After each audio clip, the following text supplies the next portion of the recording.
Lors de la conférence de presse, il a abordé 3 points soulevés lors de la réunion ASEAN+3. 3 points de consensus ont été atteints lors de la réunion des ministres des Affaires étrangères. Tout d'abord, tous les participants ont convenu de travailler ensemble pour protéger le libre-échange, de s'opposer au protectionnisme et de soutenir le multilatéralisme. Ensuite, des progrès rapides devraient être réalisés dans l'établissement d'une communauté économique de l'Asie de l'Est. Et enfin, compte tenu de la conjoncture économique et de l'environnement international actuel, une accélération du développement d'ici la fin de l'année est nécessaire. Il a ensuite parlé du sommet de l'Asie de l'Est qui est également connu sous le nom de 10+8. 10 pays asiatiques plus 8 partenaires de dialogue. À la sortie de la réunion, le chef de la diplomatie chinoise a indiqué qu'ils avaient discuté des événements positifs et négatifs qui ont marqué la région. Et en termes de positifs, il y en a 2, dont l'un est la péninsule coréenne.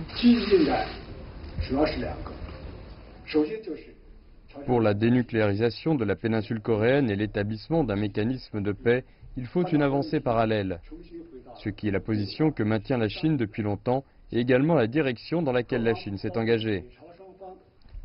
Selon le ministre chinois, le deuxième événement positif dans la région est l'ébauche d'un texte de négociation sur la mer de Chine méridionale.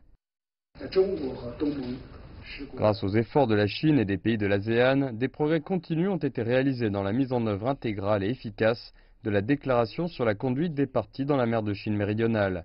Et nous pensons que les consultations au titre du code de conduite pourront entrer dans une phase rapide.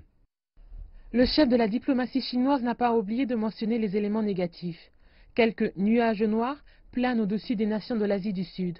En premier plan, bien évidemment, la montée de l'unilatéralisme et du protectionnisme, d'où la guerre commerciale entre les États-Unis et la Chine. Ce conflit est d'ailleurs sujet de préoccupation pour les nations de l'Asie du Sud-Est. Il a ensuite parlé de la présence militaire accrue de pays non régionaux, c'est-à-dire les États-Unis dans la région, qui, pour lui, sont les 2 principales préoccupations.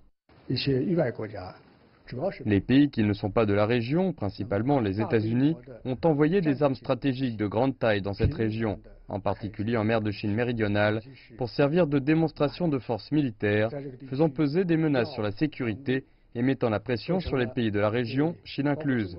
Je crains qu'il s'agisse de la plus grande force derrière la poussée de la militarisation dans cette région.